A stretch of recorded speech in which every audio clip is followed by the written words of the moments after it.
My self साक्षी शुक्ला।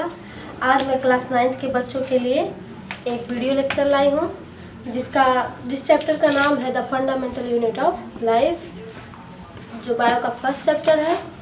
आज मैं इस लेक्चर में आपको इंट्रोडक्शन देने वाली हूँ और बहुत सारे साइंटिस्ट से इंट्रोड्यूस कराने वाली हूँ।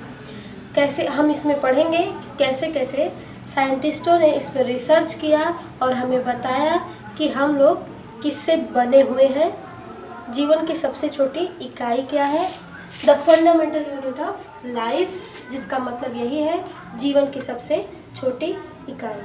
तो चलिए वीडियो लेक्चर को स्टार्ट करते हैं। तो सबसे पहले पढ़ेंगे एक बहुत ही फेमस साइंटिस्ट है जिनका नाम है रॉबर्ट हुक।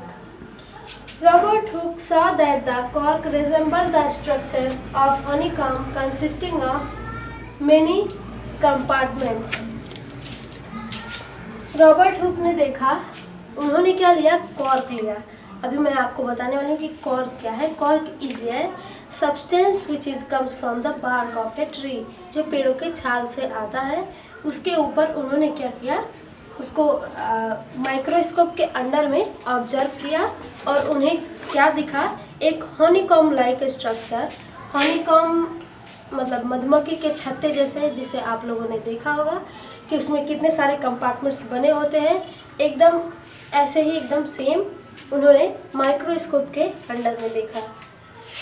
जो यहाँ पे मैंने बना कर रखा है, आप यहाँ देख सकते हैं कि यहाँ पर छोटे छोटे कंपार्टमेंट्स हैं जिसको उन्होंने ऑब्जर्व किया और उसका नाम क्या दिया है, सेल। इन कंपार्टमेंट्स को उन्होंने क्या नाम दिया, cell. What is cell? Cell का मतलब क्या है? सेल एक लैटिन वर्ड है जिसका मतलब है लिटिल रूम, छोटा सा कमरा। ये रिसर्च इन द ईयर 1665, इन्होंने ये रिसर्च 1665 में किया और इसको ऑब्जर्व किया सेल्फ डिजाइंड माइक्रोस्कोप, यानी खुद के बनाए गए माइक्रोस्कोप में। तब शायद आज के जैसे आज के टाइम में तो बहुत सारे माइक्रोस्कोप अवेलेबल हैं, छोटे माइक्रोस्कोप, बड़े microscope, electron microscope, compound microscope, simple microscope, बहुत सारे मिल जाएंगे। लेकिन तब के समय में उन्होंने खुद से एक माइक्रोस्कोप को डिज़ाइन किया था और उसी के अंडर में ऑब्जर्व किया। नेक्स्ट, उनके जैसे और भी साइंटिस्ट हैं जो इस टॉपिक पर सोचने लगे और समझने की कोशिश किए कि आखिर ये है क्या।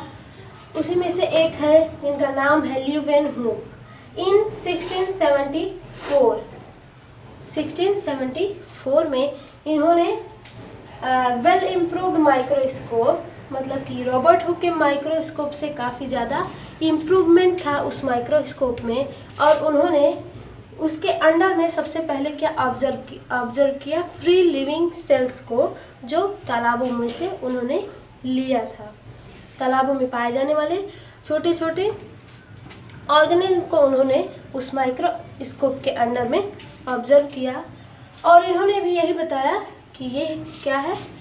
उन्हें भी छोटे छोटे कंपार्टमेंट्स दिखे जिनका नाम इन्होंने क्या दे दिया, सेल। इन्होंने भी सेल बताया। नेक्स्ट है, इन द ईयर 1831, यानी रॉबर्ट हुक और ल्यूवेनहुक के बाद फिर से एक नए साइंटिस्ट आए हैं जिनका नाम है Robert Brown. Robert Brown discovered the nucleus of the cell. इन्होंने सेल में प्रेजेंट न्यूक्लियस के बारे में बताया। सेल के अंदर ये जो डार्क सब्सटेंस है, आप यहाँ देख सकते हैं, डार्क सब्सटेंस है, उसको इन्होंने क्या बताया कि ये क्या है, न्यूक्लियस है। तो न्यूक्लियस का टर्म किसने दिया, रॉबर्ट ब्राउन ने। फिर नेक्स्ट साइंटिस्ट लगातार इस पर रिसर्च करने लगे और उसके बारे में और भी जानने की कोशिश की और एक नया टर्म आता गया। फिर से एक साइंटिस्ट है इन 1839 में जिनका नाम है पुरकेंजे। पुरकेंजे coined the term of protoplasm which is present in the cell। इन्होंने प्रोटोप्लाज्म का टर्म दिया जो सेल के अंदर पाया जाता है। सेल में क्या है, ये फ्लूइड सब्सटेंस है। सेल के अंदर जो बीच बीच में लिक्विड जैसा सब्सटेंस प्रेजेंट रहता है, द्रव्य जैसा, उसी को इन्होंने क्या नाम दे दिया, प्रोटोप्लाज्म। तो हम ये ध्यान रखेंगे कि प्रुकेंजे ने कौन सा टर्म दिया, प्रोटोप्लाज्म। लीवनहुक ने नहीं, रॉबर्ट ब्राउन ने दिया न्यूक्लियस का टर्म। तो ये सब साइंटिस्ट लगातार रिसर्च करते गए। अब हम इसके बाद फिर से एक नए साइंटिस्ट के बारे में जानने वाले हैं, जिन्होंने और भी टर्म दिया है।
नेक्स्ट साइंटिस्ट है सेल थ्योरी। नेक्स्ट टॉपिक है सेल थ्योरी।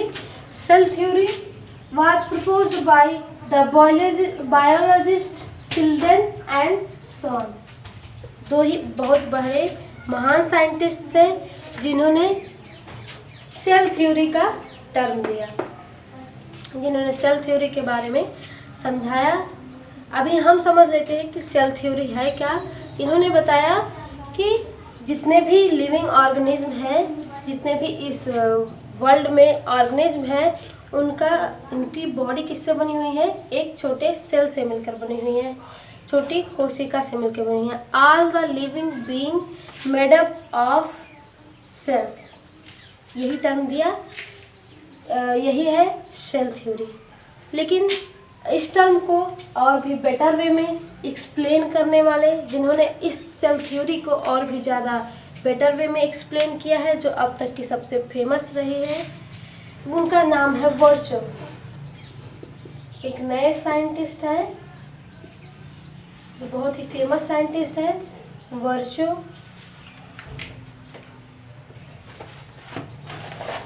वर्चो जी ने सेल थ्योरी को और भी ज़्यादा बेटर वे में एक्सप्लेन किया है और समझाया है।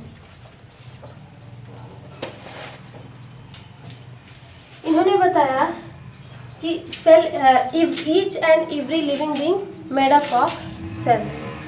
सभी लिविंग बीइंग्स किससे बने हुए हैं, सेल्स से मिलकर बने हुए हैं। And each and every sales comes from the pre existing cells, यानी कि जो भी सेल नए सेल का निर्माण हुआ है वो किसी न किसी पुराने सेल से ही आया हुआ है। किसी पुराने सेल से ही एक नए सेल का निर्माण हुआ है। तो ये थी सेल थ्योरी वर्चो के द्वारा, जिन्होंने बहुत ही बेटर वे में एक्सप्लेन किया है। अब हम समझ लेंगे कि सेल का डिफिनीशन, जो बहुत ही इम्पोर्टेंट है, सेल के बारे में समझेंगे। Cell is A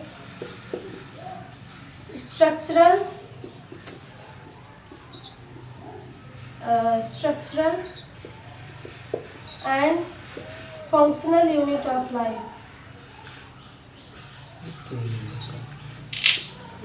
And functional unit of life.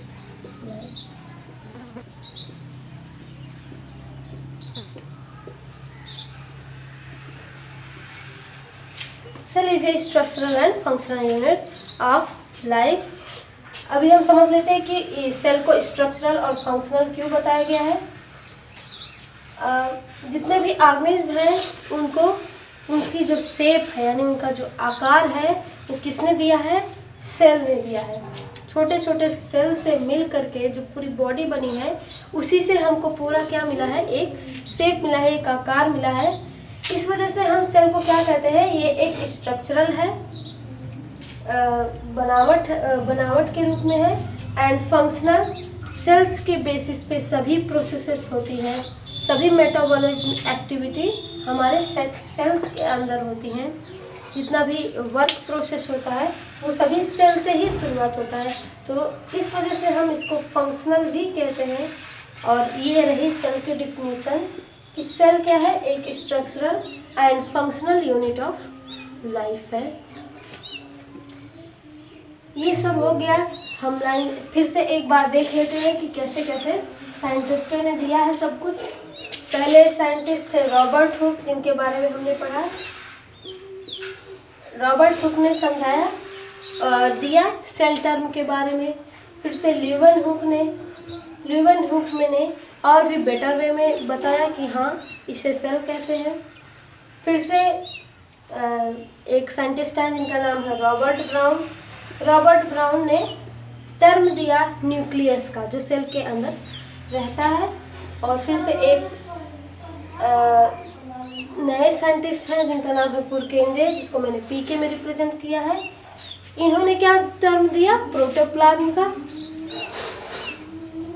फिर से इनका हो गया। उसके बाद से सेल थ्योरी दी गई सिल्डन एंड सॉन के द्वारा रिप्रेजेंट की गई। और फिर से एक नए साइंटिस्ट जो बहुत ही फेमस है, वर्चुअल। इनकी सेल थ्योरी बहुत ही ज़्यादा फेमस है, तो ये है वर्चुअल। तो ये टर्म मैंने आपको शॉर्टकट में दे दिया है। आप चाहे तो ऐसे भी याद कर सकते हैं, जिससे आपको इजीली हमेशा के लिए याद रहेगा कि कैसे कैसे टर्म आया हुआ है, कैसे कैसे साइंटिस्टों ने कॉन्टिन्यूअसली रिसर्च किया है। आप इसे इजीली वे में ऐसे पढ़ के भी याद कर सकते हैं, समझ सकते हैं। हो गया आज का लेक्चर, सिर्फ इतना ही। इसमें मैंने सभी साइंटिस्टों के बारे में दिया हुआ है। तो अब इसके आगे हमें और भी टॉपिक क्लियर करने हैं, जिसमें हम बताएंगे कि सेल कितने प्रकार के होते हैं, कितने टाइप्स के होते हैं, और उनमें प्रोसेसेस क्या क्या होता है, किससे बने हुए होते हैं। तो ये हम अगले लेक्चर में पढ़ेंगे। आप हमारे साथ जुड़े रहिए, और आगे के टर्म को हम आपको अगले लेक्चर में देते रहेंगे। तो बाय बाय, टाटा।